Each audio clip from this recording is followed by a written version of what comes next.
welcome. Can you hear us okay? Great. All right. We're going to skip over item 2 on full. Item 1 was welcome, which we've done. We're going to skip over item 2. We'll just because we didn't have a chance to send the minutes around before the meeting. So we will circulate the minutes for the last 2 meetings and tonight's meeting in advance of next week's meeting, so we can approve them all in next week's meeting. So I think that this may be shorter than our first couple of meetings, and the 2 main items of business are these 2 resolutions that that Elena sent out that were designed to try to capture where our discussions from the first 2 meetings had ended up. And the purpose of putting these together was to attempt to do that and put them in front of the committee members so that the committee members could take a look at them and see if we got it right or not, and if not, to try to make sure that they reflected what we wanted to send to the finance and community engagement subcommittees. So, and Elena has put a link in the chat for anyone who doesn't have copies of them. She's put a link in the chat, so anyone who's online who wants to look at them can do that. So if we take them in order of when we address them, then the first one would be the resolution regarding wraparound or outside school time services. And to refresh everybody's recollection, we, assuming I got it right, approved most of this at the meeting, and the one to be determined item was what level of staff to student ratios we should ask the finance subcommittee to assume when it was coming up with with its numbers. So you can see that that suggestion has been inserted into it. So I guess I would I'll just stop there and if folks have either feel that there's something here that doesn't capture what we wanted to forward, or that they wanted to further discuss, to just open the floor.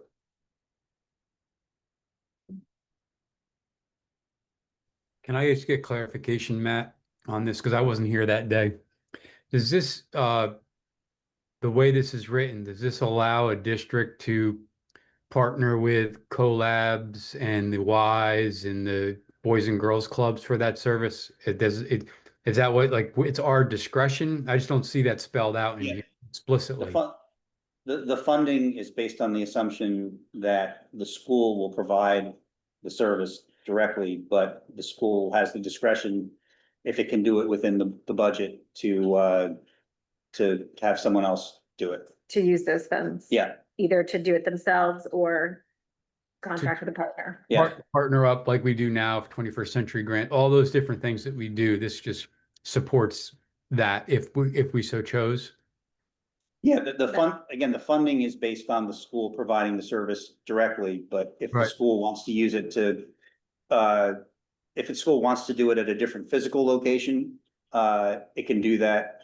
And if the school wants to subcontract with another entity, it can do that also, assuming that it meets these other requirements that, certified teacher, et cetera. Yeah, I felt like the idea was to allow that LEA decision-making and flexibility, but also to keep that piece where the LEA can make sure that the programming is actually meeting specific goals, academic goals. And so that accountability would be part of it.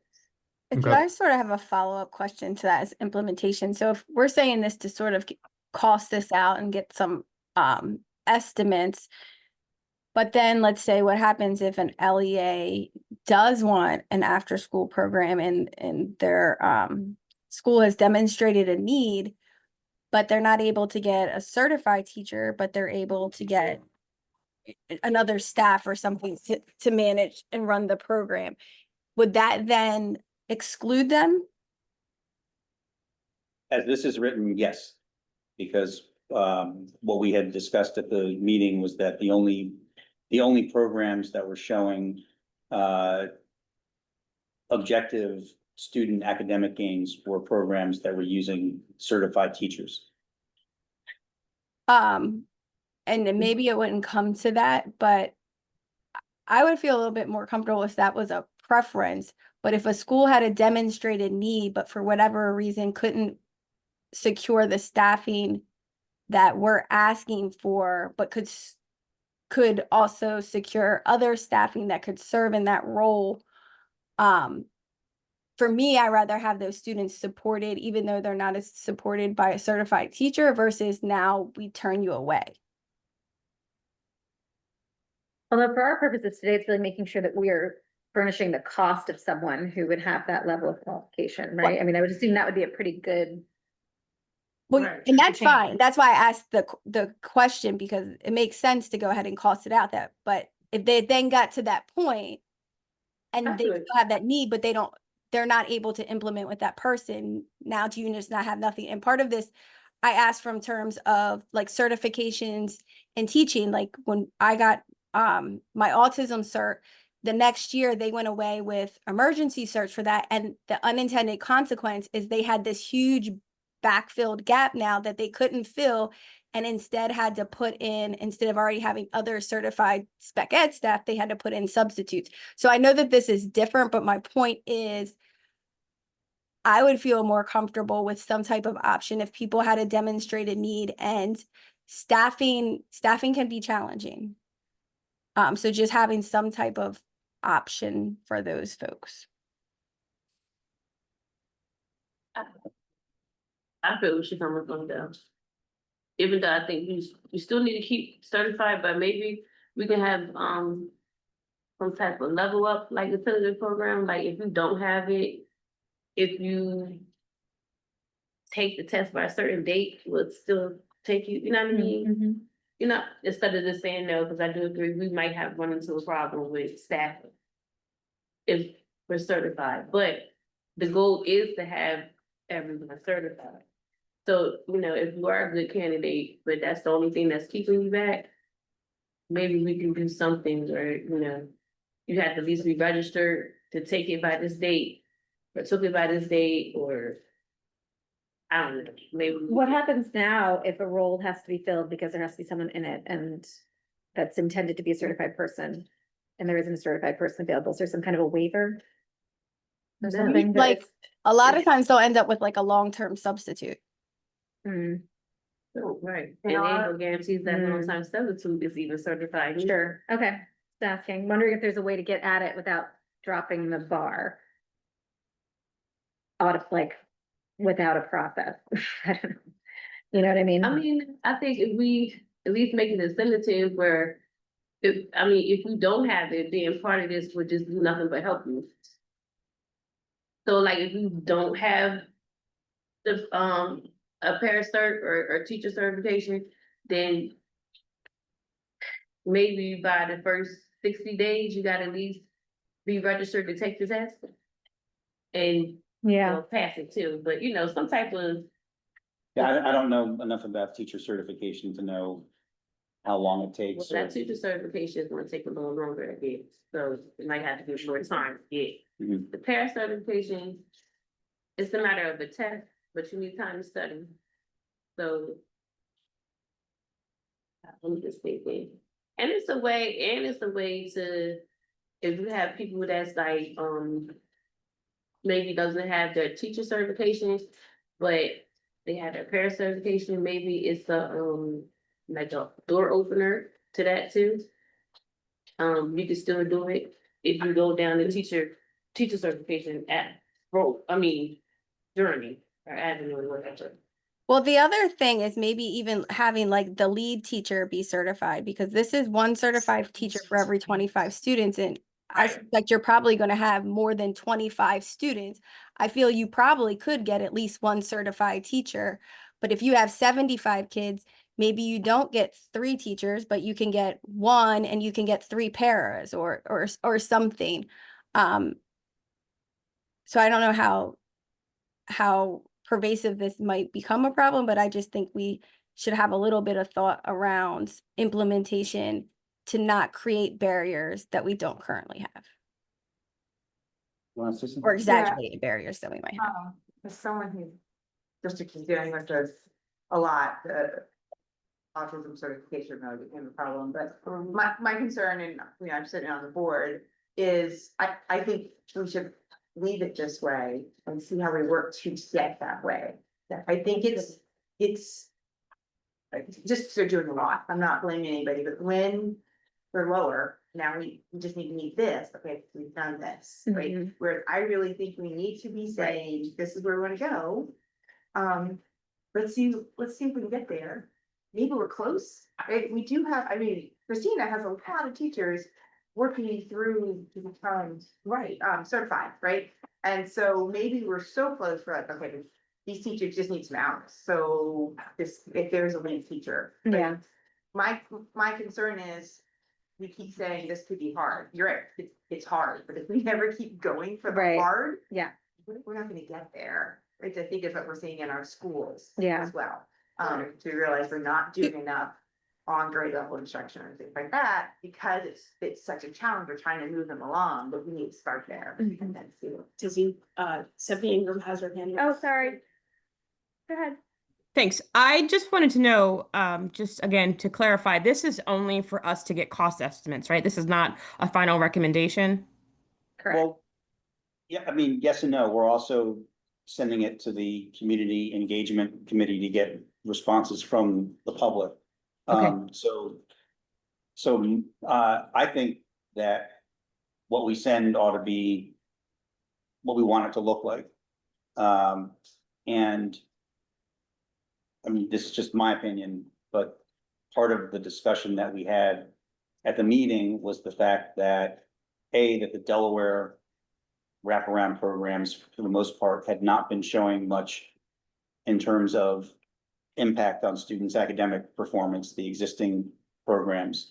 And B, that the programs in other states that were showing academic outcomes were programs that required certified teachers.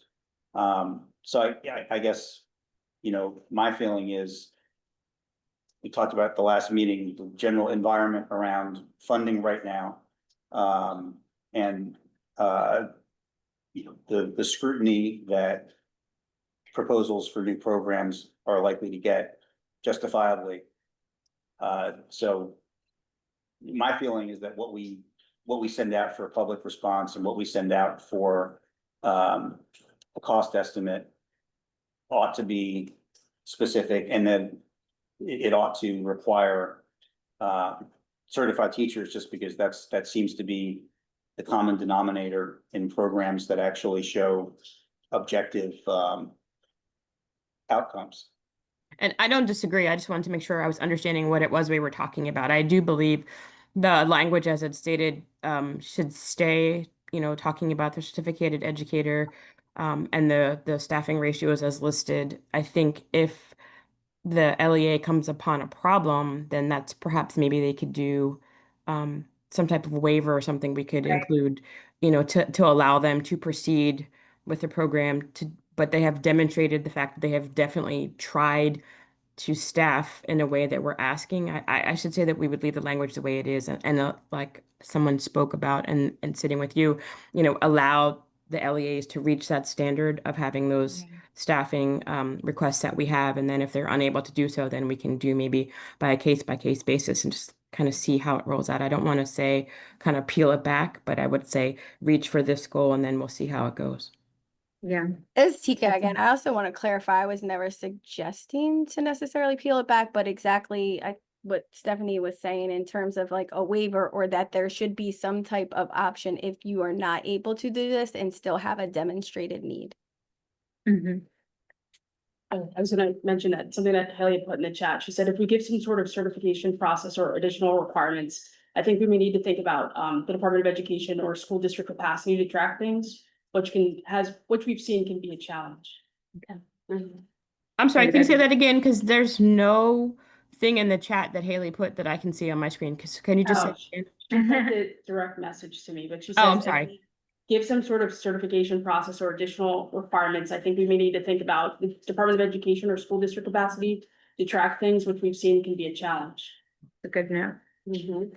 Um, Thank you. I have another note on this, which you actually sparked as you were talking about things, but something that jumped out to me when we were having this conversation before was when we talked about reporting requirements.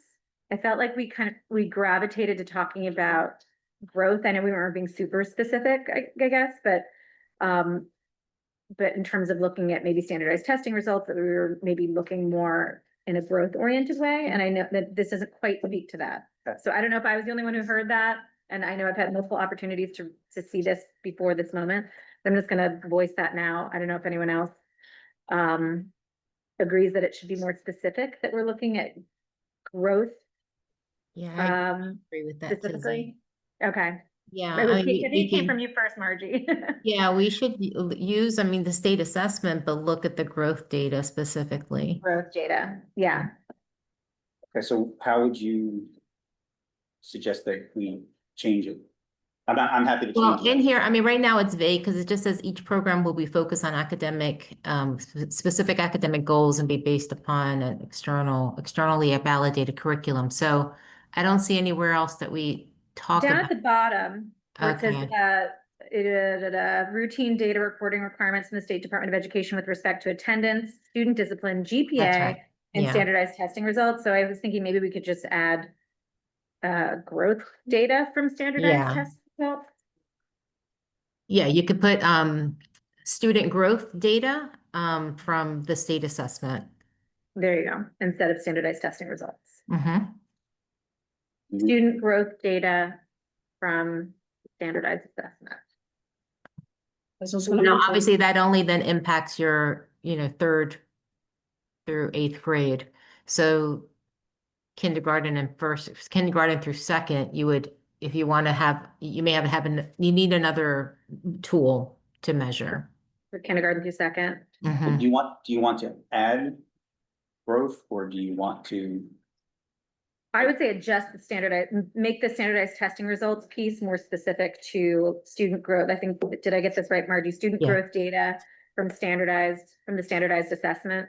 Student growth, exactly. Are you specifically talking about SBAC or some standardized tests? Like, there's a lot more. Well, I Right, think you by didn't- leaving it vague, I think by leaving it vague, I mean, there's a different standardized test that you can use for kindergarten through second. Okay. I wouldn't really call out Smarter Balance specifically. It's just, In fact, I read throughout this. Right, some people use math. And then you can monitor as it goes, so that the problem with the state test is, by the time you get the results, it's too late to make a course correction during the year. Mm, But I don't know that you specified state in here. I think that's what we think about, the state test when we say standardized. But I read is standardized, math is standardized, I think Dibbles is standardized, a lot of these things are standardized. They're normed, they're nationally normed, and they look at growth, they whatever. I guess what I'm trying to figure out is, my understanding is that the schools just report the test data, like the schools don't track their own growth internally. I thought that's something that was done with the data after it was reported. So, if we're using spring to spring, I mean, then you can use the state assessment for spring to spring growth. So I guess what is going to carry the most weight? If we're talking about, in order for an LEA to keep their funding, they need to show significant growth. And so are we comfortable saying that they can use an internal assessment to show that growth? Or do we want it to be the same tool across the board? well, I wrote it, I guess I wrote it this way. in a broader way in order to allow DOE the discretion to figure out what data it was gonna collect with respect to attendance, discipline, GPA, and testing results. So We can leave I it guess that way. I mean, because I think right now we're trying to get to honing down on what we need to give to the budget team, right? To flesh out exactly what the funding looks like, right? yeah, and I guess I also just don't want to limit what DOE is allowed to ask for. Mm, So if it's broader, then it gives them the discretion to, I mean, I think everybody agrees that the focus is on student growth. But I'm not enough of an expert to know what the schools collect and what's calculated by somebody else to say that, we should be that specific about it. So I guess my suggestion would be that we just add a sentence saying that we think the focus should be on student growth. mhm. Um, Or standardized measures of student growth. I don't know. I like Or- the idea of not, I guess, feeling like we have something that's like a comparable, but not, you wouldn't want someone to be able to just. I mean, you could just do something like student assessment data that demonstrates student growth. I mean, and that just kicks, I mean, I'm not saying that kicks the can down the road, but then that allows a district to make the case in their application. Right. Here's our growth metric. Kind of what we're looking for. We're using MAP, we're using iReady, we're using Read 180, we're using whatever they're using, they make the case for their assessment data. Every district, every school, sometimes they have it structured differently. As soon as you say standardize, to me, you jump right to smarter SAT. Like, because Gotcha. all those other things we just said aren't necessarily standardized. Because they're individual, they're growth based. So I think Okay, I don't know, I think assessment That data makes sense. demonstrates growth might capture what you're saying and keep the bar kind of high in terms of looking at student achievement. okay. So we go, I'm sorry to cut, but just to put it on record, the two, comments in the chat, Oh, change the number from 25 to 23. to align with what's in the code for a classroom, But you have an aide and a teacher and an aide, which technically is, assuming the aide would qualify as a second for the 1 to Yeah, I 22. mean, So it should be 23 instead of 25, but it's 22. I need a week of 23. 22, okay. But not if I have 2 people in the classroom. If I have a teacher and a parent, I don't know how you're defining aide. Right. But if you're defining it the same way we come to the classroom, if I have 25 kids and 2 people in there, I now have a 1 to 12.5 ratio. 1 to 12.5. Right, but I've made the break. Now, Oh, wow. yeah, that's how that works. Just the 8, it needs to be 22. Just the teacher, I Right. need 1 to 22. Right, so if it's just the teacher, you need 1 to 22. And that's assuming no, If it's a no teacher- special needs. No, I think it's the number of educators in the classroom, and it's not It is exclusive of educators, teachers. It's para and teacher, Parent, not teacher. just teacher. It's the class size ratio for K3 is not just limited to teacher. It's any adult that's in the classroom.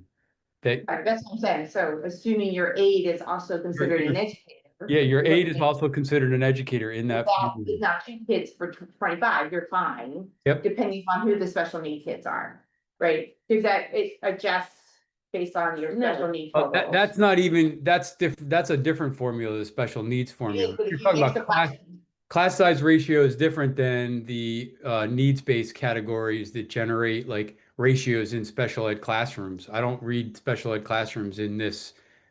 No, That's she's here. saying, But at you- this point, we are like, basically, we play in an inclusive classroom. So it changes, because now we put in the special needs and putting those with general public. So you gotta kind of make those adjustments. And you can't kind of like add, I mean, you can't include, you can include them physically, but you can't include them in numbers, basically. So if that's the ratio, and then you have, depending on the need of the special need people you have in there, you might need more people. You might need special care, like that. Special care. Right. I'm sorry, you're correct. It's based on the need, not the number at that point. Correct. Right. Yeah.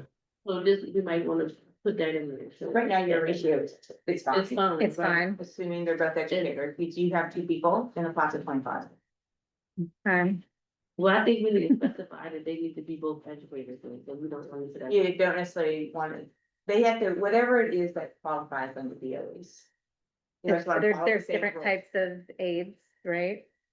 We So use some are paraeducators, instructional, okay, but aren't there different, But they would all qualify? they would all qualify, They would okay. all qualify. What I'm suggesting is some places use an aid by pulling in a parent or the, like, but maybe they are not, maybe they don't. But they're not actually a I paraeducator. don't know. It depends on. Oh, my. Right, but if a parent's like, oh, how come that I worked in a school as a parent, doing some stuff, not like this. Years ago. So the- But so if you keep were, Yeah. if you just a service parent, then you wouldn't be counting on everything. That I don't know. I don't think somebody else would know better That's than I okay. do. I I'm don't only think on the because I board. was, when I was a service parent, we went to the. You know, we just have to look at. You was only a one-on-one. Man, Let's, I mean, I think there are separate issues that come up with respect to individual students, IEPs, and their ability to participate in after-school programs, and I don't know that we can account for all of that. Not account, maybe we just like put in there, make adjustments for it. Can it follow whatever the state requirements are for the regular classrooms? rather than specify numbers, well. I just think it's individual to every student with a disability has an IEP, and if they're doing it right, the IEP should be specific to that student's Yeah. needs, and so I just don't know that there's a way to. We can put something like add adjustment for special needs as needed, Okay, keep it broad, so we can just add if needed. Yes, because But you it- also it- can't, it knows that there's gonna be an extra cost at some point if that occurs. yeah, because you also can't exclude those kids because there's a specific number 6 in their IEP that speaks to them participating in extracurricular activities as their peers.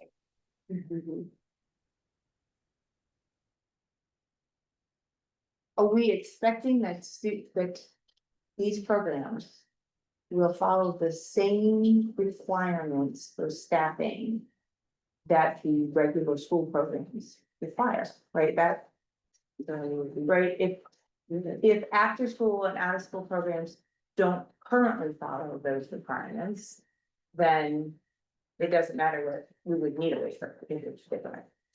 Right, and if they already do, then you should, to me, you would just follow whatever the current requirements are for during school, for the after school and summer programs.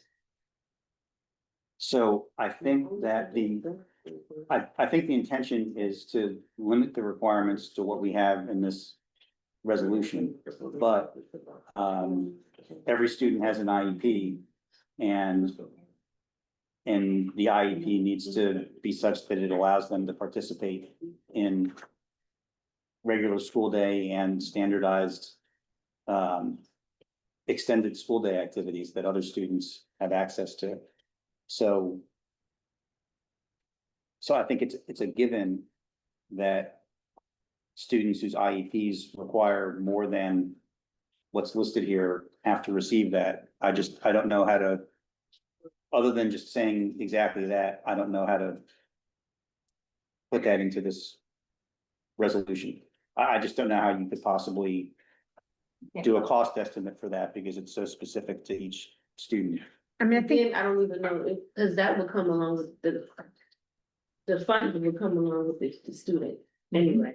So I don't know if it would be considered of funding in that situation, it just be considered of making sure we have the correct people or number of people. All Cause of that that already requires comes, tuition right, caps. if they have IEP, that's already in the IEP, then they get extended, learning, then that already comes, that funding already comes with them, so it's just, you know what I mean? Does. Okay, hmm, so I'm trying to make sure that I'm capturing everything in the way that people are saying it, because my goal is to actually finalize this and and on, so if I can just jump back for a second. And then I'll come back to the question that we were just discussing. For the issue about gathering Data. gathering data, what I wrote down and trying to read my own handwriting here. What I wrote down was an extra sentence that says the focus of data collection should be on student growth, period. Is that, I feel like Superintendent Menzer had language to replace standardized testing results. I think we wanted to get away from standardized because that felt like it was locking us into SBAC and so tell me what, SAT. So tell we me what it wanted to should say, say. what did you say, Jeff? Do you remember? I think assessment data that demonstrates student growth. Mhm. And then that's wide open for someone if they wanted to go smarter spring to spring. Hey, let's just say they wanted to do it. That's fine. That's what they're using, and they're using the the IABs that DOE is, putting people to use to measure. They're going to have all this stuff right there. They could very well pick that. I don't know why they would, but they might, or they can pick one of their more locally generated assessments. Just take out standardized testing results and replace it with assessment data that demonstrates student growth. Yes. Got it. And then going back to the question about accounting for students with disabilities being able to fully participate in the programs. Should I add a sentence saying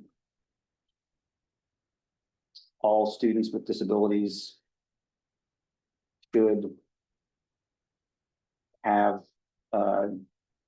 services and supports that are required by their IEP to participate in these programs? Let's give it a shot. Just like certified teachers. Let's give it a shot. We'll find out. This is a. Yeah, you're gonna find that that's gonna be a big one there because you're talking about this is open to all students K-12, special programs, physical Right. disabilities, limited mobility issues. You're now opening this up. I mean, we already have a summer program that does ESY in 12 month, right? So we already have summer programs for students with complex and intensive needs. So Okay. in your summer program, you're talking about students probably who are on the basic skill, the basic need level.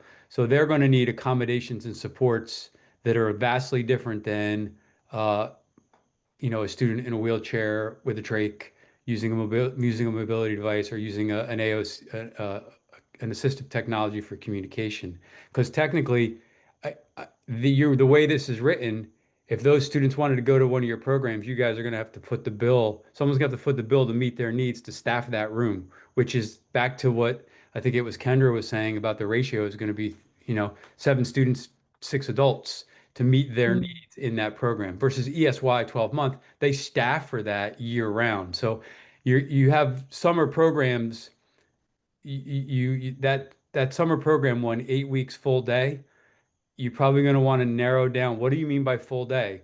Because you're talking about bus drivers. You said you were going to be doing bus drivers for that.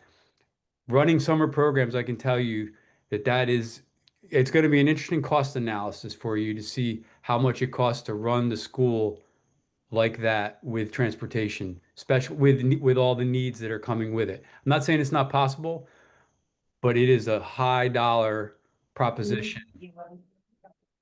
So I think that, I hear, and I know this, the students with disabilities and who have IEPs need to have their accommodations provided, period. It's pretty simple statement. But when you start talking about the needs ratios, it's going to get very complex to Matt's point because you don't know who's going to show up for that summer program in that classroom until they show up. And so I couldn't promise you that I'm going to be able to meet that need because I don't know who's necessarily going to be there till they sign up. And then if they don't sign up, they're going to show up and then I'm going to still have to staff it. So the summer is a little tricky when you're talking need, I think. If you're going to open up after school and you're going to have you're going to have that available to all students. You're going to create that same dynamic with these after school programs. So I'm not saying other than to just point it out as an observation that it just needs to be keeping that in mind. Yeah, I guess I thought that I wasn't doing much more than just saying what the requirement already was. I mean, I thought that for a student with a disability in a school that had a before school or after school program that was available to other students, that a student with a disability was entitled Yeah. to participate in it and had to receive accommodations necessary. So Yeah, I do think I was looking at the exact that's same within. that's right there, Matt. Their accommodations will be met. That's Yeah. versus their staffing ratio and their funding. That's a little bit different because it's there are someone with a basic IEPs accommodations can be met with academic supports that are embedded in the classroom. It's not contingent upon the staffing ratios that we're talking about for intense and complex students. Yeah, I think we may be saying the same thing. That's We that's are why I we was are saying the same thing. I think it's just maybe wording the ratio thing differently to say, students with disabilities will have their needs accommodated. Those participating in these programs will have their needs accommodated according to their IEP, period, end of story. And you get away from the needs-based funding implication of students with disabilities and ratios. Because as soon as you start talking ratios around, IDEA, you're talking a lower threshold, you're talking a lot of bodies, but that's not what you're saying. You're just saying we need to meet their needs when they come to the program. So I don't know. I think that there's a way to say what you said without implying the ratio stuff. And I would acknowledge, I think Jess in the chat kind of said we just maybe are headed, just language about meeting students' needs. Yes. Thank you, Yeah. Jess. Said that like 10 minutes ago. No, fine. Just saying it was good language. Okay. So then I guess the only question is, I understand what Jeff is saying, that there shouldn't be, that the issue of IEPs should be separate from the ratios. I had written the proposed ratios based on the assumption that some of the students would be students with disabilities. So I guess the question then is just, do we want to leave the ratios the way they are? 1 to 25, one teacher and one aide for 25 for K-3, et cetera, et cetera. Do we want to leave them that way? Right. And just, With Adam just said. okay.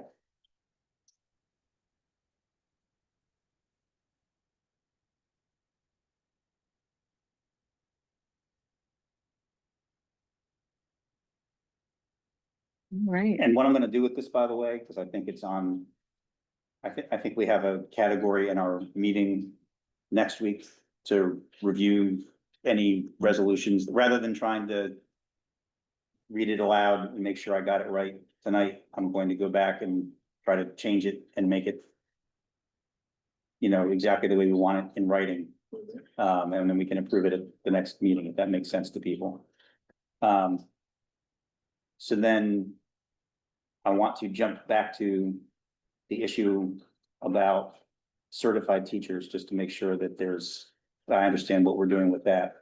My suggestion had been to let it be, but I've heard some other folks Yeah, saying they wanted to change it. I think I heard, sorry, Jeff. Go ahead, Tizzy.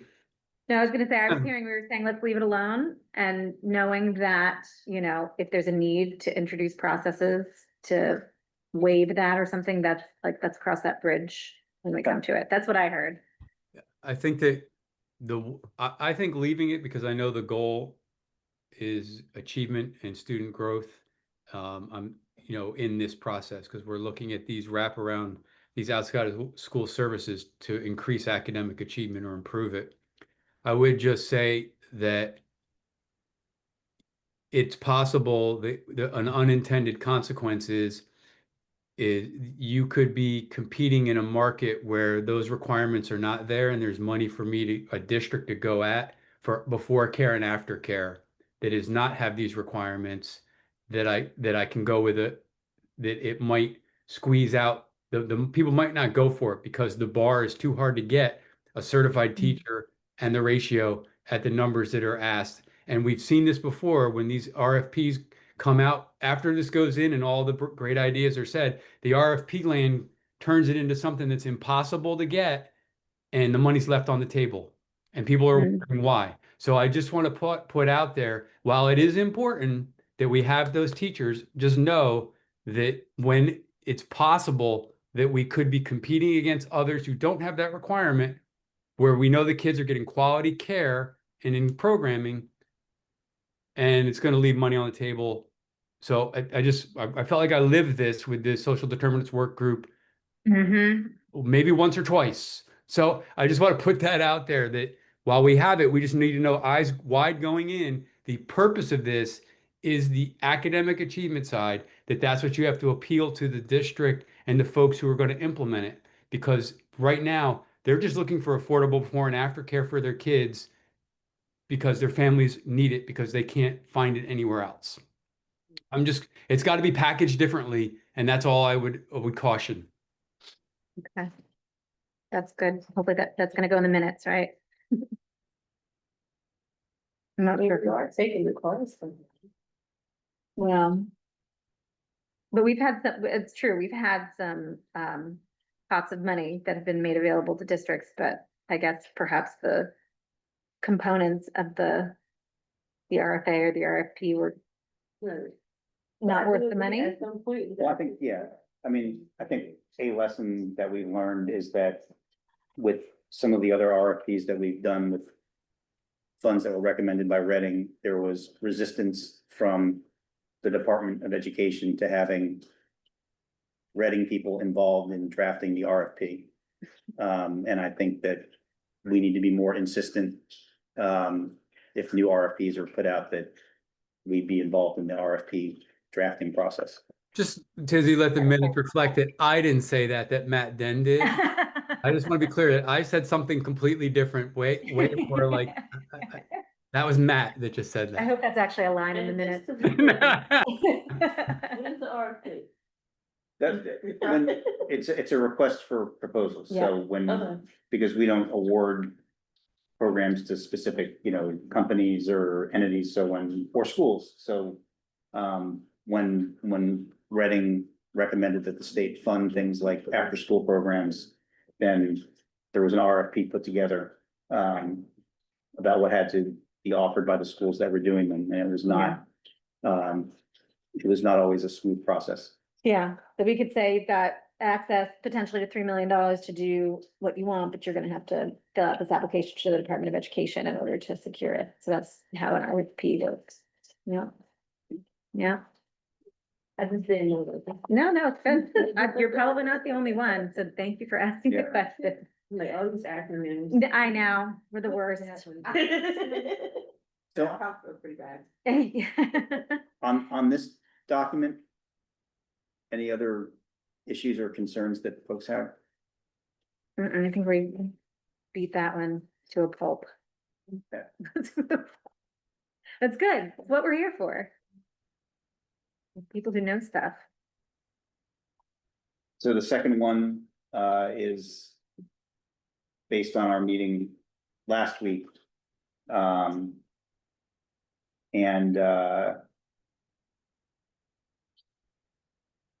again, trying to capture what people were saying at the meeting, and the one part where I was trying to fill in some blanks was there, for some of these categories, there was not specificity at the meeting about what the salary premium should be.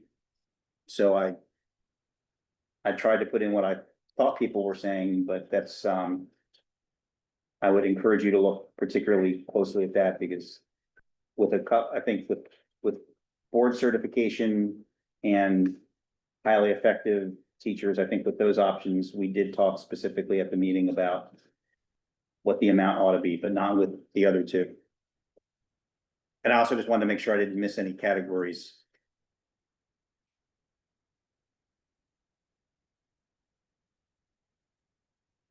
Just a quick question for clarification. Is this on the state side or is this the full total salary?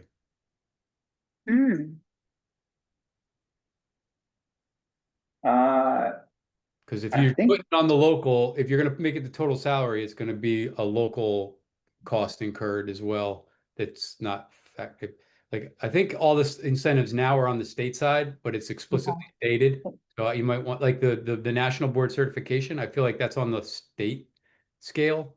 the state side of the scale. Where Steph, it talks about Steph doubling can it. correct me if I'm wrong on that, but I think that's accurate. It is on the state side.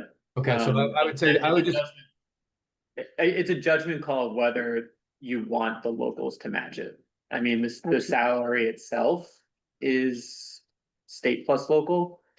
Some certifications are only recognized on the state scale, so it's a judgment call, this committee, of whether you want the locals to match it.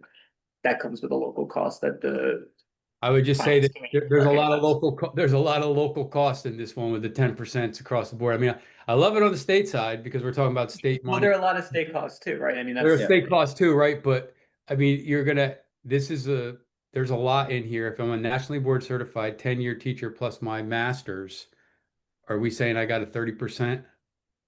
is this supposed to be additive? So Is like it in additive our or is it These just are- about? These are, I think that the thought was that these were different options from which we would pick. It's a good question, ultimately though. pick one. I mean, I'm reading this and I'm like, man, I'll tell you what, I'm gonna go back to the classroom. And I was gonna say, ooh. Yeah. it should be. I mean, After you say, I start. I When you think put it that way. I think I just mean, need to well, clarify we- that these are not we can't stackable, have- like these are separate Right. options, not to be combined potentially. I mean, you might wanna, Not fine, you're gonna but give, you're gonna give the CFOs a heart attack. If you Yeah. say that it's a local judgment too, to make it a local match, oh my God. I think you would want to just clarify that a little bit. But what if we don't have it combined, but we have more than one options? Well, I mean, you could choose amongst all of the options if they all applied to you. I guess you could choose the one that gives you the biggest. So, you know, bump. sometimes Yeah. they have a. You can have them as options, but you only get one, right? I Yeah. mean, you can have your masters, or you can have certain amount of hours, or you can just have a certificate, like, you know what I mean? So just to give it more options other than. To add more options to this No, set of four? No, I was just saying, instead of only having one, only choosing one, Right. is to make it like options, not, you can't do just mark one, like. Yeah, yes, you can't Like, stack them. right, can't stack them, Right. but if you have one of the four, Mhm, then we'll take one of the four. mhm, yeah, you But can only get yeah. one of the four. You only have one that you can do, you know what I mean? Mhm, Okay. You get a mhm. bump if you can check one of the 4 boxes. I think that Mhm. You would be, get the You bump. get the- Yeah, But if you're saying. I would agree with that clarification on there, and then it makes it a little bit more palpable, the statement about, it's still debatable whether the local match would go into this or not into the conversation. You might get a different conversation from the CFOs when you bring it to them. Well, that's exactly the committee it's going to. Yeah. I mean, you're right, we should be explicit about it. As I had written it, then my thought was that it would be a percentage of total salary, but that the state would pay the entirety of the, You better write premium. that. You better write that. If you write that, then you're good. Then State and or local. But I think with this in particular, the part of the goal of having cost estimates and community feedback about the different options is that we had talked at the meeting last week about the fact that some of these were much more restrictive than others. I mean, I think, there's only a few dozen nationally board certified school teachers right now in our largest school districts, and maybe there'd be more if we did this, but, Mhm, I mean, that's great side effect. a much smaller population that would probably be much less expensive. And then, then you range it all the way up to, if you base it on tenure, there's probably a lot of teachers who have, 10 years of experience, so that's gonna be, that's gonna cost more money, and there was some discussion at the meeting last week about, which of these things we really wanted to incentivize in terms of who we wanted to have premiums for. And question, is this only for teachers or is teachers and paraprofessionals? I think what we decided was that we were gonna return to the question about paraprofessionals at the September 30th meeting, but that for right now, it was just teachers. This is Tika. I have a couple edits I'd like to offer for consideration. One of which, in number 2, where it says obtaining the master's degree in their assigned teaching specialty. I think maybe remove assigned teaching specialty and maybe something like obtained a recognized master's degree. So for instance, there may be teachers that have a master's degree in English, but based off of their building need, they're being utilized as a special education educator or in a different area that they might have other certification in. And that way they still are able to participate because they still have that recognized master's without saying like, I teach geography, but I also have a photography and a master's in photography. So in that sense, it wouldn't count towards that. And then the other one was, now where did I lose it? Oh, here it is. Number 3, the 10 years of, is that what 10 years or more experience? I think what I offered last week with having term of service or years of service as a qualifier, I was actually thinking a smaller amount, like 2 to 3. Even like new teachers, usually it's 3 to 4 years when they're on their initial license, and then they move on to a continuing license. So I think 10 could be a lot. I said that. I did bring that up last time. What is it? Everything is kind of 10-year. And I mean, What do you mean everything is 10 years? it's kind of like everything is 10 years. You gotta have 10 years in to get a bump or to get any incentives. But isn't the idea that it kind of equates to, and I'm saying this as a non-practitioner, so don't shoot me, but isn't the idea that 10 years of experience is kind of equivalent to some of these, you know, more technical judges of experience? It's like, you've been doing this for 10 years. You have Totally basically agree. earned another degree, you have passed all the tests, you know? I totally agree. So it's like it's a good proxy without that person having to pay to go get the certification or it's meant to sort of be an example of expertise. You go to the hearing, I can see something around the 5-year mark. Like 5% at time. Well, and the reason I say that is because I can see getting teachers to stay past the 5 year, because I think that first 5 years is really tough in a lot of these schools, especially as being understaffed. And so it's like, get over, so, and I don't know if you want to do the same as someone who's board certified, but I also know that and I don't want to dismiss any of that, but there are a lot of teachers who do a good job of getting a master's degree, and that they can do that within a couple of years. That one can do it, and Yeah. right, and I don't, they get it in reading specialists, or Mhm, technology, so I wonder if you wanna think about that, because the other thing I felt like was missing, and I really would like to do with Christina, is dual certified, like special ed, people who are special ed or extra pay for people who are working in the special ed programs. And right now, they get the same as everybody else, but it's significantly different, and you're struggling to get people to go into special ed and go into autism. So if we're trying, it's the same problem as getting into these schools, is getting that special ed. Wait, there's no pay benefit to being dual certified? I have no idea. Margins are. No, there's not. That's one of the things that we were trying to tackle in that career ladder work group, Tizzy. Okay. But to piggyback off of the conversation, when I was looking at that 10-year, I was thinking the same thing, is 10-year the right number? And I think about like the 5 years is, you know, you have to have 5 years in the classroom before you can be considered for administration. So like 5 years seems to be the magical number, not 10. But if Interesting. you are 10, I don't know, give you something or not. Is that like a big point where people are burning out and like a bump would keep them around? Like, is that? Here's the other thing that I've been talking about at Christina, is the idea of some sort of phase-on and process for master teachers, so that they can see themselves working up a salary ladder that's comparable to an administration ladder, but we keep them in the classroom. Because Right. a lot of people move into administration. Yeah. That don't want to be there. For the salaries. So Yeah. is there something we could do? Yeah. If the goal is to keep them in, And right, and one of the reasons people are not national board certified is because the state got rid of the pay bump, it wasn't worth the cost and the effort. It's hard to get national board certified. Mm, And there was no incentive to do that. From a pay side, you're better off getting a master's degree, taking, you know, all these other things and just like working with your students. Than that, so that was one reason that I've heard from teachers why they seem to go down. But we're struggling to get special ed, we're struggling to keep teachers in the classroom. Because of that salary, and I know feedback was looking at some of that, or some of that changes to the 60,000.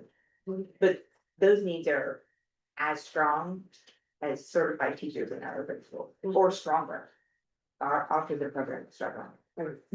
And not everybody in the classroom can be the teacher. You know, and I know you're tired of me talking about parents, but we are so underlooked, it's ridiculous. Yes. We can't, like, even the fact that we're not gonna have parents in this was kind of disturbing to me. Because you can't do it without us. And we the ones that don't ever, not ever, but we don't get the pay bump, we don't get the recognition or nothing else. So it's, I mean, kinda, yeah, now, the last year or two, got something, but I would be pissed if I seen this roll out and nobody pumped up parapet. So you mean to tell me he's gonna bump everybody else but me?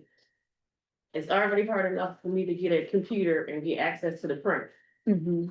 And then I gotta fight everybody to see my child's IEP. So And paras tend to be the most reflective of the community and really key in that regard as well. So that's a really good point. I mean, it would feel. We going to teaching. It's so many classrooms, we co-teaching. It's no way you can be an effective classroom and say you producing all this stuff and you got two people in the classroom and then one person is this and one person is that. We co-teaching. Well, and if we expanded this, or, I mean, is the concern, because I missed the conversation last week, that it would just be such an exorbitant amount. I mean, it's No, the concern was, based on we were percentage gonna, of. we were gonna talk about. We were Oh, just gonna okay. talk about it at the Cause I September feel Oh, meeting. okay. like she said with Beckett, there's nowhere for us to climb up the ladder except for to go be a teacher. Mhm.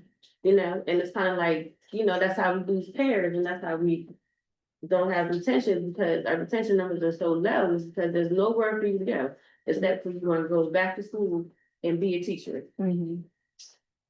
I mean, unless you're gonna stay for years and years and years. And try to get paid up that way, and it takes a long time for that to happen, right? What's gonna keep our pairs staying as pairs? If everybody doesn't wanna be a teacher, everybody can't physically be the teacher, there's other aspects of the classroom.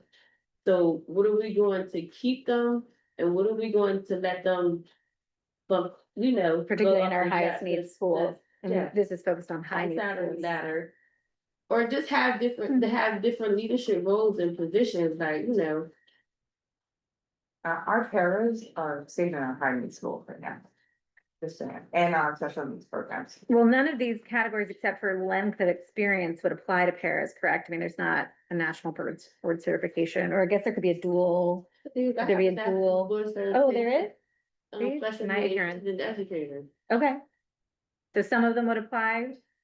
Highly effective, is that a para categorization?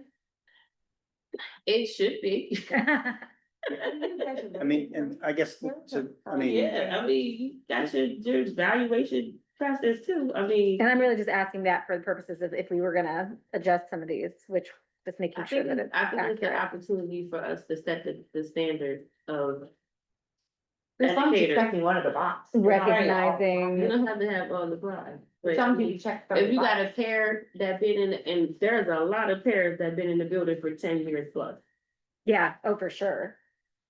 Right. Well, I was gonna say, and it's almost more of a recognition than, I feel like paraprofessionals are usually pretty rooted in a community and a school and a community. They're already in high need schools. They don't need an incentive necessarily to They're be in there. them. They're there already. We should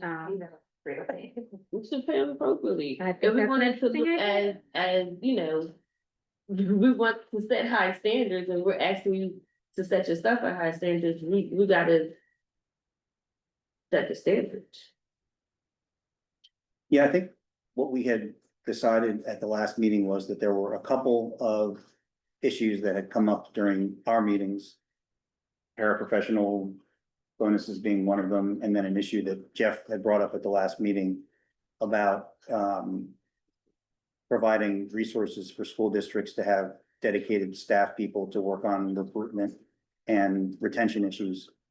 And neither of those were in our charge from the consortium. So my suggestion had been, we have our September 30th meeting right now is designated to cover any things that we hadn't had time to cover during the prior meetings. So I had suggested that we use that meeting to address those two issues because they're not part of what we were asked to do by the consortium, but I think that they're worthwhile to discuss. I'm sorry. No, never. Literally while you're Fighting all day. on the committee.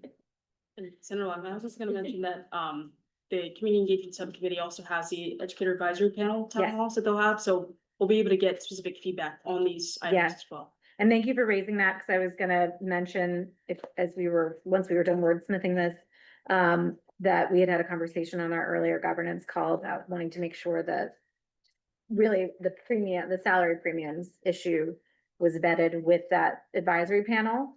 But you already reiterated at the beginning of the meeting that we're sort of passing this to our community engagement as well as fiscal impact, so it'll naturally have that opportunity to be heard by the educator advisory panel. I just want to put that in the minutes. That panel will have the opportunity to give feedback on these specific proposals. Matt, one thing you may want to add to this, code caps salary supplements at 15%. So if we're gonna offer 10% for each of these, if you have some other certification and you also get 10% for this, you're at 16% and you get capped out. So you may want to include like a waiver or something like that. Just if you want this to be. Strike that from the code. Thinking of it already. Yeah, So again, making sure that I'm doing this right when I go back and change it is there some consensus about the number of years of experience we want to have listed for that category 3? Is it 5 years or do we have to have a vote or? Is it possible to tier it like this is that? Is it possible to tier it like she suggested? Starting, They have a 5 and a 10? 10 years. yeah, we can do, if that's what the committee agrees. then, okay, then again, just for my purposes to put numbers in here. What do we want the premium to be for 5 years and what do we want it to be for 10 years? Yeah, I guess I was wondering, because we had some feedback from folks online too, are people thinking 5 years to get 10%? Or are we talking about 5 years for some smaller percentage? Right.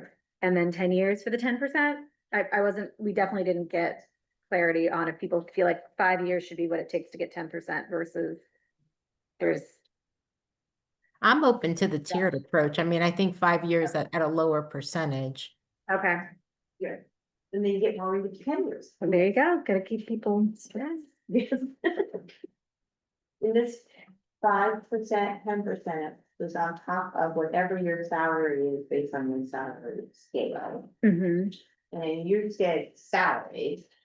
So I read that total salary, Total, not state versus local. okay, Right. It's not. So the existing salaries are based on the state share. So if you get 6% for national board certification, that is 6% of your state share. Where does that say that?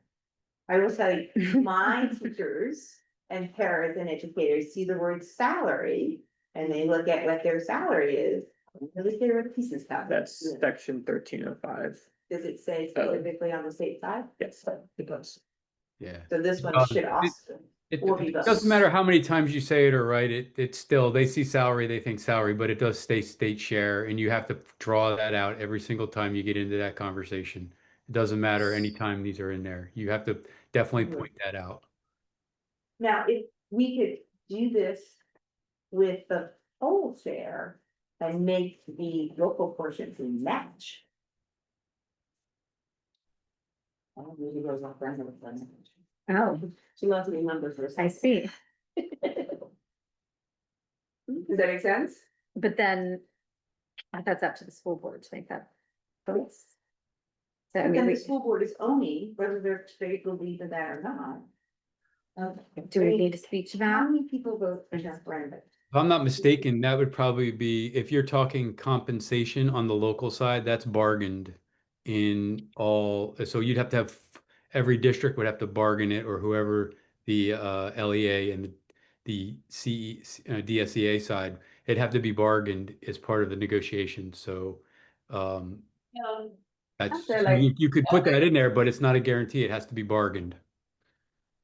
Well, can we just let them know the number is gonna be, cause at the end of the day, I think we looking, like you said, look into the pieces of where it come from, we just wanna know the number. So we can know the pieces, but we just put the number out there, you know.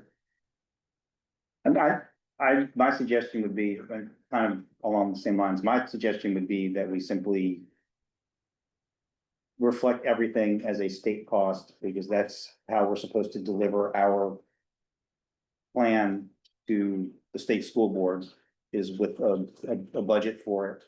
And I think it makes it more complicated if we start assuming that other entities are going to fund things in what we submit, so my suggestion would be that we just reflect everything as a state cost. Just for purposes of consistency and simplicity. For the sake of calculation, it would be 10% on top of total salary or 10% on top of state share of the salary, Total. total salary.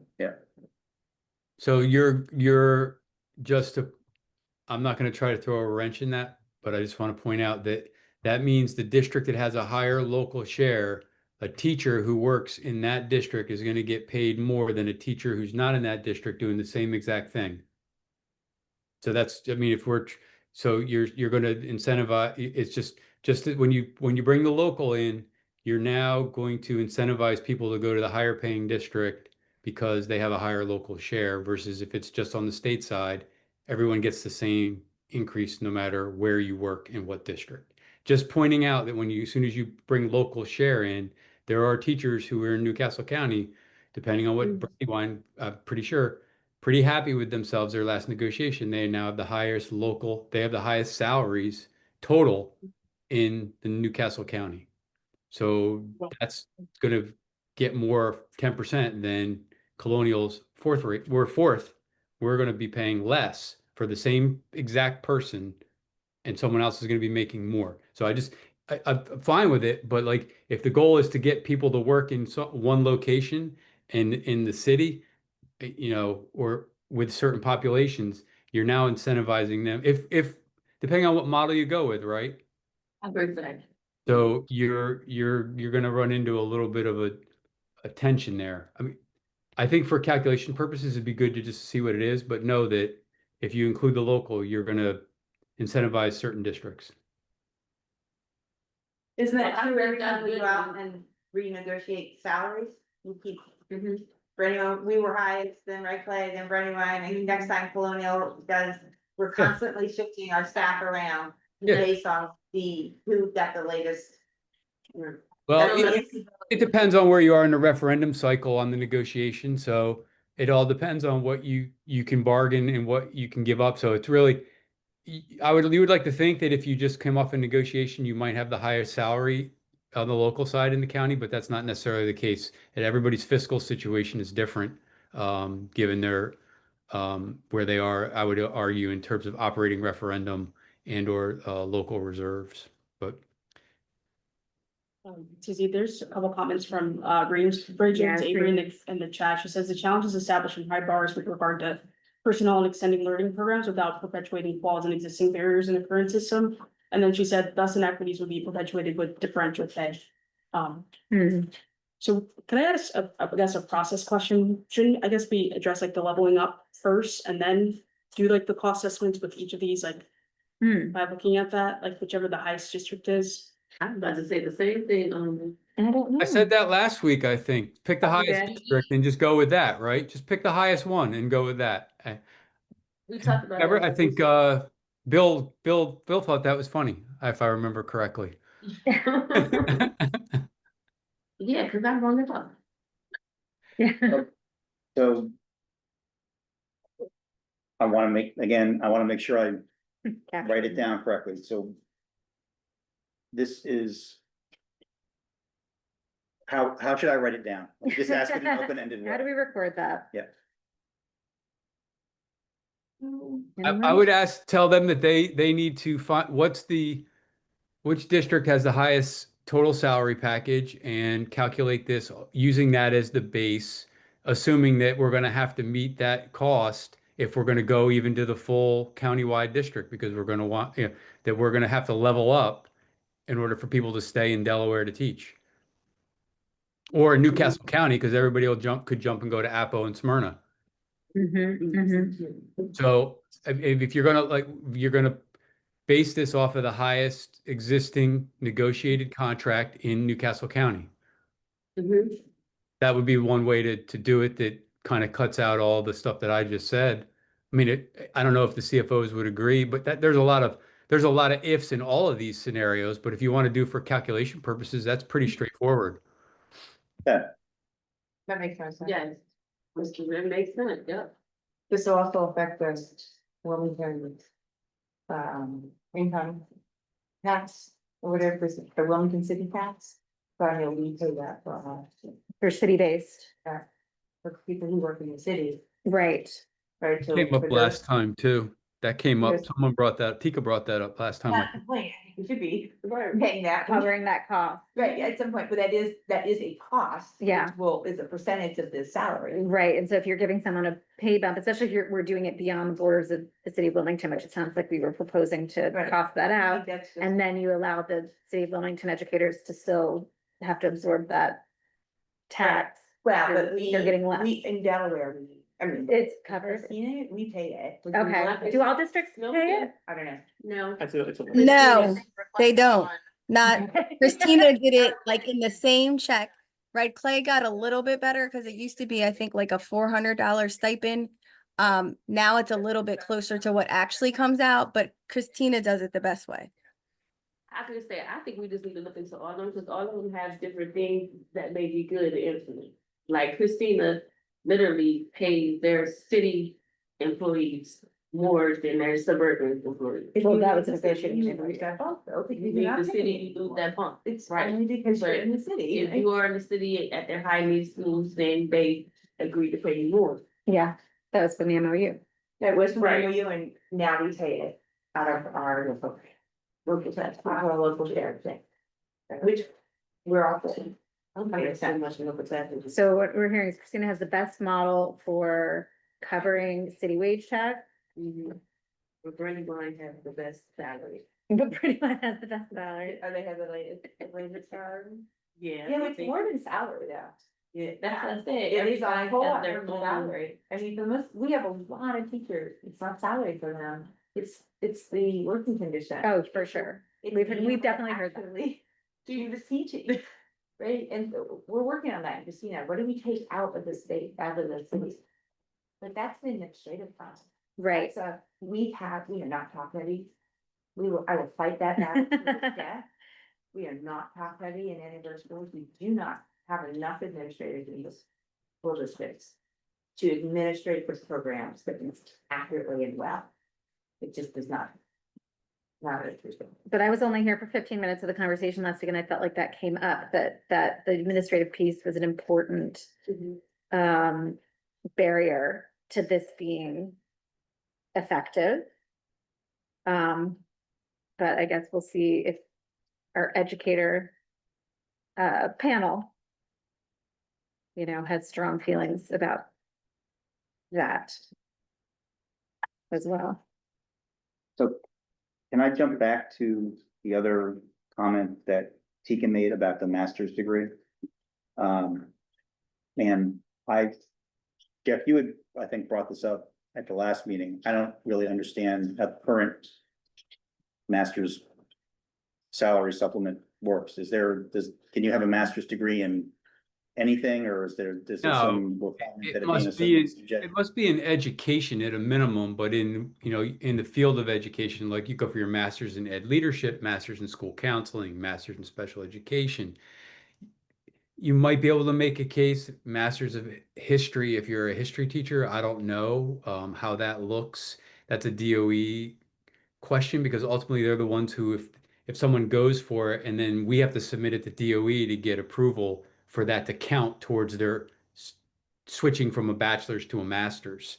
But it has to be related to your current role in your school. Like I couldn't go for my law degree and apply to that to be for my master's. Like it wouldn't count. Like it just doesn't make sense. So that's generally the language I've heard in that space.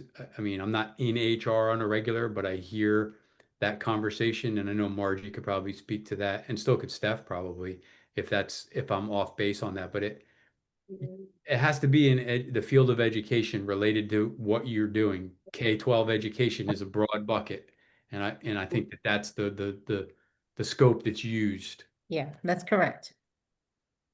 And we have cases where people have a master's, let's say, in business, but they're teaching third grade, so it's not relevant, right? Or Masters does not count. They're not on the masters on the scale. exactly, they have to go back and get a master's in education in order to benefit from the plus credit.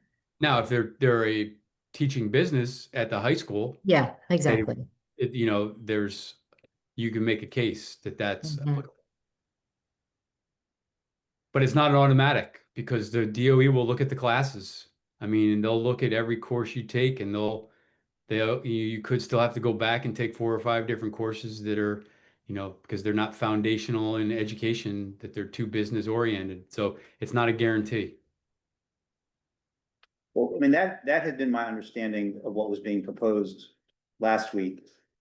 And that's why I wrote it the way that I did. With an extra comma, because I'm still learning how to use voice to text technology with my hand like this. But, I mean, is there some better way of? And the way I wrote it was a master's degree and they're assigned teaching specialty. Yeah, I don't Is know there- if teaching specialty is the right frame or I would use whatever is in code or whatever is in the state code language to get go from bachelor's to master's, just use the same language. And I don't know what it is, Matt, and I don't even, I would have to have HR director pull it up and see what it looks like, but that's I what didn't even realize if it's in the code, then that's easy. I can look that up. Yeah, I would use exactly what's in the code for that one. Okay. Because that's who's ultimately going to decide. Like they're going to DOE and an interpretation of whatever's in the code. They're going to be the ones making that decision. The district won't. They might have a skin in the game, but they're not going to totally decide it. Or they may if they want to pay it all out of local, but that's highly unlikely. They give it any reference. That's where the Willis America Lab was told us we have to. You have to get your master's in education. It can be with every field of education you want to go in, but it has to be in education. Okay. Well, I'll look it up and I'll put it in the revised one that we send around and folks can let us know next week if we got it right. Anything else in this document?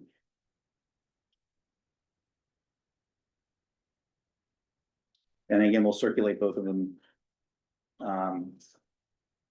before the next meeting.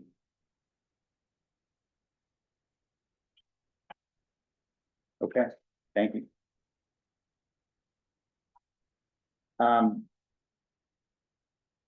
I think under item 4, the only I don't think that we've received any recommendations for B and C. And some of the other things that we are talking about, I think will likely benefit students who have issues with absenteeism and ELL students, like the wraparound programs. But I don't think that we got any. I know Elena sent out a couple of emails to the full consortium. I don't think we got any specific proposals for B and C. For A, I'm not exactly sure how to address it tonight. You know, Reading, currently, the state currently funds at Reading's suggestion, the Boost program. And Jeff, you're our resident Boost expert. I guess I'm not sure. I'm not sure how to capture what we would want to ask for response and recommendation, fiscal recommendations to. So, I mean, I think fundamentally the broader question that you have on the agenda is, should we be supporting secondary school students? It's a yes or no. We just happen to be tinkering with an experiment prior to, having access to Reading funds in Newcastle County with the graduation coaches with communities and schools. So we had an experiment already happening. And Reading felt, based on the presentations and the conversations and some of the data that was preliminarily shared, that it was a worthwhile investment to kind of see that group through to 2026. Unfortunately, the switch over to Infinite Campus, Newcastle County VOTEC last year was in Infinite Campus. And so DSC was our main, we had a data sharing agreement where they were managing all of our data across all the districts. When you pulled Newcastle County VOTEC out, you took a large chunk of kids out. Now the data wasn't valid. We couldn't track the kids like we could. DSC was doing all the generation GPAs, some of the data that I was sharing, like grade comparison from first marking period to second marking period. Because the Infinite Campus conversion was coming and people were like, well, that's going to be an Infinite Campus. Let's see where we go. We didn't have any of the data service centered stuff. You got a bunch of narrative, you got a lot of qualitative narratives last year from the kids and the impact those graduation coaches are having. Communities and schools should have its year-end data relatively soon because they wait until after summer school to provide their data. So they track all the kids who moved over summer school, moved up the grade they're going to be going from grade 11 to grade 12. So they don't have, I know they don't have that yet because they're also relying on access to Infinite Campus. And so that's going to take a little bit of them trying to figure out how to find their kids now in Infinite Campus because they were previously tagged in eSchool using the geocoding that the social determinants work group was able to get through the funding from Reading. So I'm not really sure where we are with those data sets, other than getting communities and schools to be in the schools and head counting kids and finding out where they are, which will take a little bit of time.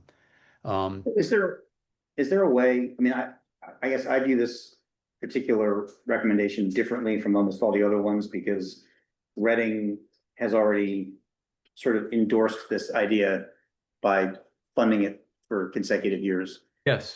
So it's, a lot of these other things are either new for Reading or in terms of the wraparound services, or at least, substantively different from the way that we had recommended them before. But this is something that Reading has talked about before and been supportive of. So is there, just sort of assuming that at some point before we have to issue a report, we will have some kind of objective data to look at, is there a way to do for this what we've been doing for these other recommendations and put it into some kind of form where we can, and it can't be specific to the Boost program or communities and schools, but is there some way to, describe what it is that we, Yeah, I mean, we could easily pull out like the Boost 26 informational document we used when we first started it that we shared with parents and districts and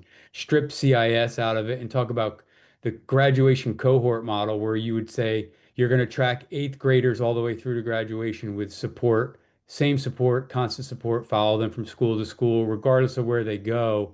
I mean, you could write it up. It's definitely doable, and then it doesn't have to be communities in school. It could be any vendor that can meet the need of the community. And depending on what model the district, what model redistricting you go with would dictate really how that looks, right? I mean, Right now that we were doing it because we wanted to focus on students in the city of Wilmington, regardless of what district they were in, and look at them as a cohort, not as, you know, 5 different groups of kids going to 5 different school districts. So, you know, I think, you know, Ray wrote a comment in here, describe a cross-district graduation completion model targeting Wilmington grade 8 through 12. That's a pretty good succinct statement right there. I mean, that fits. It's in the chat. So I guess a couple questions. One, I mean, there may be some folks in this meeting who aren't as familiar with the Boost program, just sort of like what it is and what it does. So just for purposes of us making a more general recommendation, if you could maybe explain that. And then the second question, I guess, goes to Ray's comment, because I think that we've been working off of this list of high need schools. And I think there are 7 or 8 northern Newcastle County high needs middle schools and high schools. And I don't know, a couple of them are in Red Clay. Skyline and Stanton, I think, are high needs. I think, I could be wrong from memory. I think Glasgow. I think, oh, is that the list right there? The Reading Consortium schools. No, I'm talking Those are all about, Wilmington based. yeah, I'm talking about the Department of Education high needs schools, because those have been, The 28 schools we referenced, but just, you're talking about just the secondary, just the 6. yeah, but you know, for high schools in particular. I mean, but why don't we can do the first, and then we could figure out what we want to ask. Yeah. So in a sense, the Boost effort came out of the Newcastle County Chiefs that served City of Wilmington and Joe Jones and a couple of charter schools early on in 2020 actually, saying we were going to look at students from the City of Wilmington not as colonial students and we'll take care of ours and Red Clay take care of theirs, and we were going to lump them together as a cohort. And we were going to focus on getting them across. And I was going to commit colonial resources to help any one of those kids, whoever lives in the city of Wilmington. And Red Clay would do the same for colonial kids. We were looking at students based on where they live to get them across the finish line. So we did a Boost 20, I forget what it was, 21. We committed to get the class of 22 through the pandemic and across the stage. All hands on deck. We were using colonial resources to support kids in Red Clay, St. George's, but if they lived in the city of Wilmington, they got the resources. And we used ESSER funds also to help support it.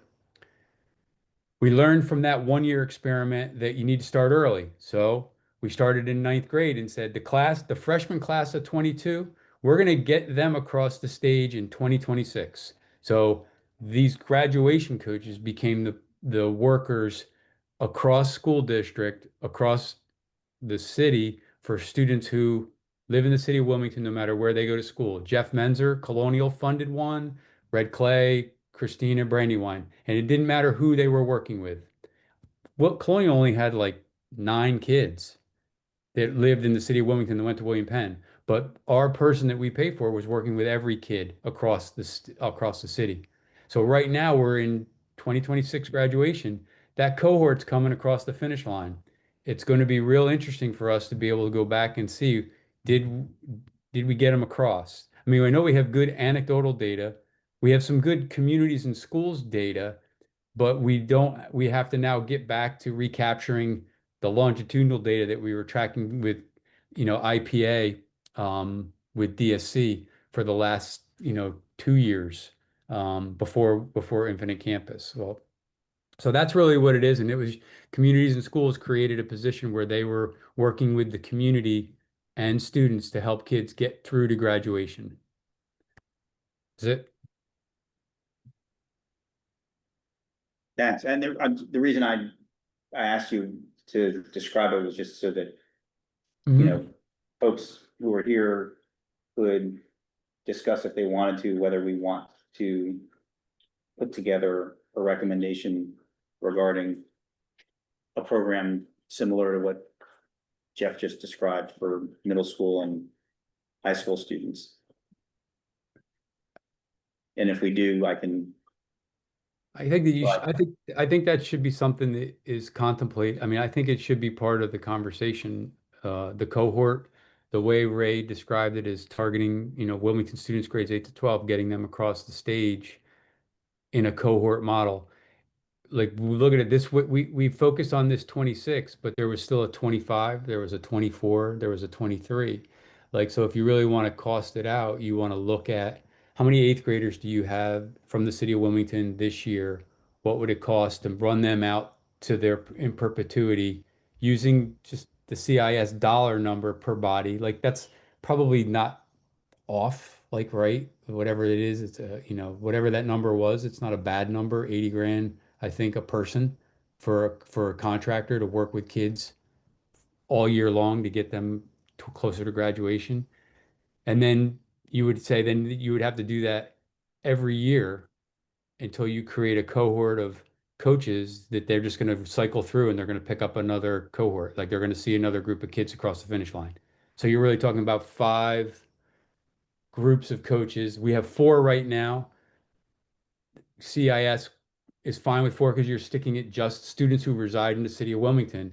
So really, you essentially building 5 teams of CIS people who would be doing this, and that's their job. And they would each manage a cohort all the way through.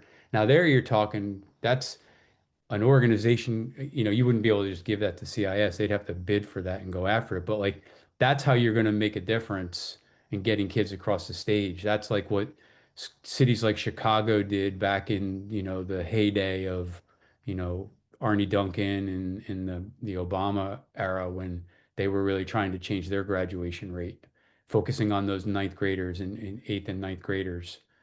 So I think that would be worthwhile experiment to see how much that would cost out. I mean, you already have that number. You could probably do that yourself, Matt. That's not a hard one. We already know the number on that one. any sentence that involves the word numbers and Matt, you could probably do that yourself. It's Is a lot. probably false. No, I don't know. You did all right with this one. But Um, So keeping that Wilmington focused. well, that I was my think other that- question. Question. I would keep that Wilmington focus no matter what district model, whatever redistricting comes up. Keep that city of Wilmington focused the way it is right now, no matter whether it's the metropolitan, the northern Newcastle, the Brandywine, Red Clay, whatever one you pick. I don't see why that's an investment in the community. That's not a district investment. We're just a pass through. Like that money came from Reading to me. I passed it through, and now I work with CIS and provide the support and the resources, the technology, the access. But like that's us just being brokers. We're trying to build community capacity. So I think that's a different model that's not been talked about enough. I know Darrell talks about asset mapping. You could look at embedding that more into that if CIS, were to have more, more legs on the ground, you could definitely do a lot more with it. Just my opinion. And picking up where OST leaves off in a way. In a sense, but they're also in the school. I mean, Yeah. you've heard the stories. They're the alarm clock. They're the chauffeur. They're the person's helping pay the bills. They're the one who's providing the tutoring. You name it. They're the jack of all trades in helping the kids get what they need to be academically successful. So as it runs now for a current student who goes to choices into a charter school, or I guess it's not even choicing, it's just attends a charter school or choices into a school in another district, are the boost program, they actually can follow, each student to whatever school that they go to? They have because we did have some charters in the beginning with us, but they dropped. But like we had to get the data sharing agreement with the charters because once they go into the charter, they're no longer like our data. So you have to have the data sharing. If you had the data sharing agreement, it could be any school that's in the hub of DSC. Like we had Free Airy and Great Oaks. And we now have early college because there's students down in Dover that were getting this as well because they go down from Wilmington to early college. Aspira, Margie got involved. So we have some We students. just didn't have students, yeah. They just didn't have students, but Margie came to the table Yeah. and talked about eighth grade when we talked about it like 2 years ago. So like the door is always open. It's just you do have some legal hurdles you have to knock down with data. But Mhm. but it's Okay. doable. It's doable because we did it. It's just it just takes someone to pay attention to it and actually have the ability to put all the pieces together. So would you envision the population, the number of kids being kind of the same that it is now? Yeah, I would say that the cohort numbers would roughly be the same. Okay. Yeah, I don't see that. I don't see that changing anytime soon. Well, Uh, and that would cover, sorry, that would cover students who are in, Wilmington students in charters? If you If the if, cohort if number is that the you, same? you would probably have to up it because there's not, if we went with eighth grade out of the city of Wilmington and there were eighth grade charters and they had to go to high schools that were charters that weren't theirs, then you're adding a variable. We started with ninth grade, so I would say that there might be a little bit of wiggle room there. We started with ninth grade and they Mhm. were exclusive to the districts in VOTEC and early college. And I think Great Oaks fell off quickly. Frary stayed on for a little bit, and then they just kind of faded. They stopped engaging. Hmm. But the door was open to them. And then Margie came in and then she didn't have any students. But we were still looking at getting the middle schoolers because she did have a bunch of them. So I would keep the numbers for argument's sake. You could start with just eighth grade, City of Wilmington, but then you have to it's not every kid, but it's the ones that are targeted based on the need that the schools have that meet the criteria to be a communities and schools student. Like there's certain Gotcha, that's true. So it's not every single it's student, it's not every kid. So that's why our list was pared down right? using that criteria that they started, they went out, we identified kids, CIS of the districts hit that number, and then the number shrank, and then that number stayed kind of like ebbed and flowed. And I think if I were to put Kelly or Haley on the spot, I think we probably lost 130-ish over time. Like they just vanished. Like, there's Mhm. they vanish. Um, That kind of goes to our next bullet point. Okay, I've had two comments. yeah, there's a couple Yeah, questions. so when the Boost program first started, we only had nine, in the first year of Boost, when it was 22, we only had nine seniors from that resided in the city of Wilmington. The class of 2022 only had nine seniors. That's the clarifying that it's not nine seniors total, but just living within Riverside or on the little tip of north of Minquadale there, or you're right around the Mhm. Minquadale area. That's how many we had. Who sort of met the qualifications to meet Yeah, the they met the intervention. qualifications. They were in that cohort. They were in the original Boost 22 cohort. For the 26, I think we have probably even less because we're losing families in the city of Wilmington. So I don't even, I'd have to go back and look, but we might have been five in this cohort that's graduating right now in 26 that are going to be seniors. So again, we invested in the resource in the community. It's not about just colonial kids. It's about students who live in the city of Wilmington. The community graduation coach that we pay for through the Reading money works with St. George's, Howard, Hodson, Howard, and early college, I think. So like they have multiple schools, and because we have the data sharing agreement, they have access to those kids in the schools. They can go in, people know them in those schools. They've been working with the families, so they're now established. That was half of the battle. Mhm. So I don't know if that answers the question that was in there, but um, it's hard to follow them if they go to a charter and we don't have an agreement with the charter.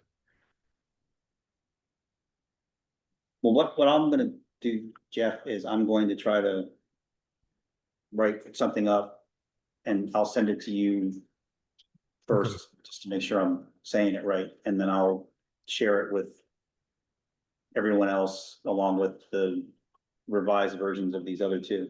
And I'm gonna just, Matt, just to clarify, like this is 2026, they're gonna be graduating, so I'll tell you, this could be an epic fail. I mean, I'm not saying that negatively, but like, let's see, the data will be this class getting across the stage. Let's see what they look like. And I'm optimistic that we're gonna get more than we did before we did this across the stage, period.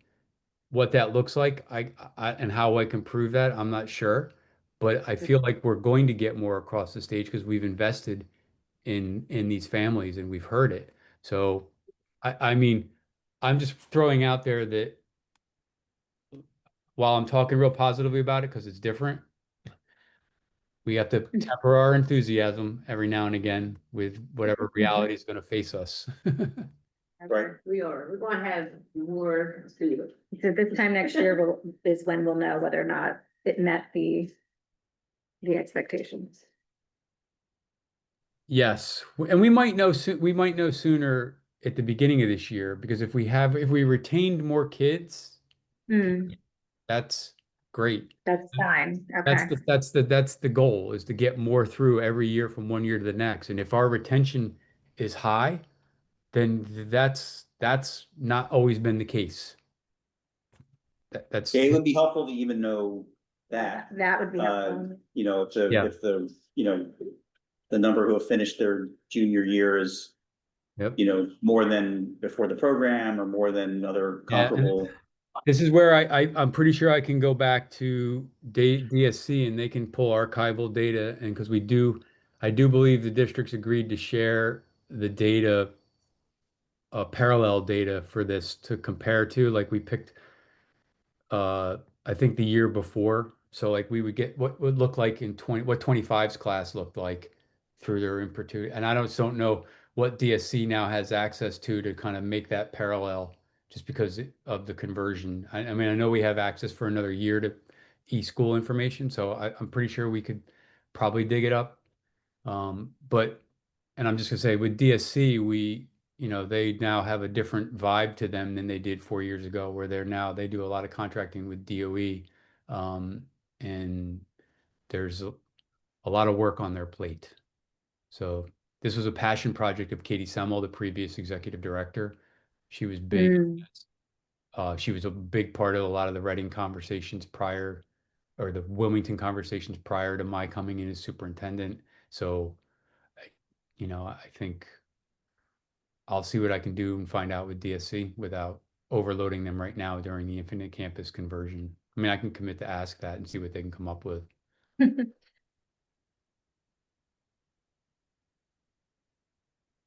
So for public comment, we've sort of, as we had in the last couple of meetings, pretty freely invited members of the public to weigh in during the discussion itself, which I think has been helpful and has worked pretty well.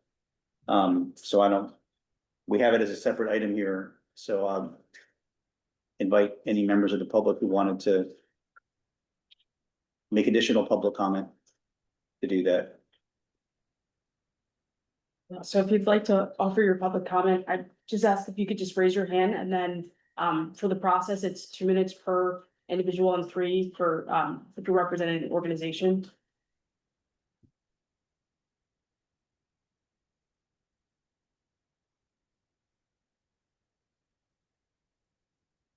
Any hands? Don't see any yet. I don't know how to raise my hand. Oh, okay. Okay. Hi, Jim. So how's everyone doing? So listening to the conversation, a lot of powerful conversation, a lot of valuable information. The only thing I would add is let's be careful that we're not keeping the main thing. I think if we're not careful, we're going to go down a rabbit hole and and that becomes a barrier for what we're initially trying to do. I'm saying that without saying anything specific because I purposefully don't want to pick one and make someone think that that's something I'm against or not for. But I just think that we went down a couple rabbit holes around what we could and should do and say and not say. And if we're not careful, then that becomes the conversation versus moving the needle.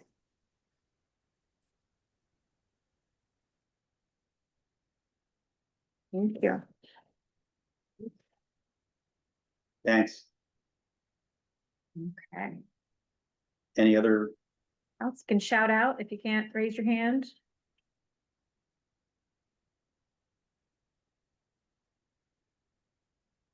okay, Okay.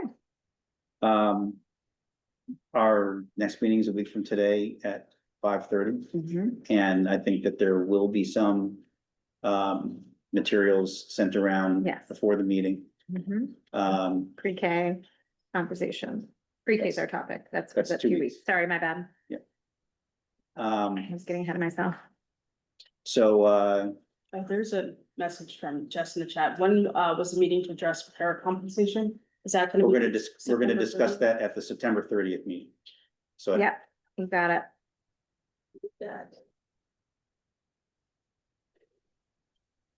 So next week we are discussing. The program, specialized programs in Leamington schools. Special, okay. All right, thank you. See you next week. Thank you. Good night.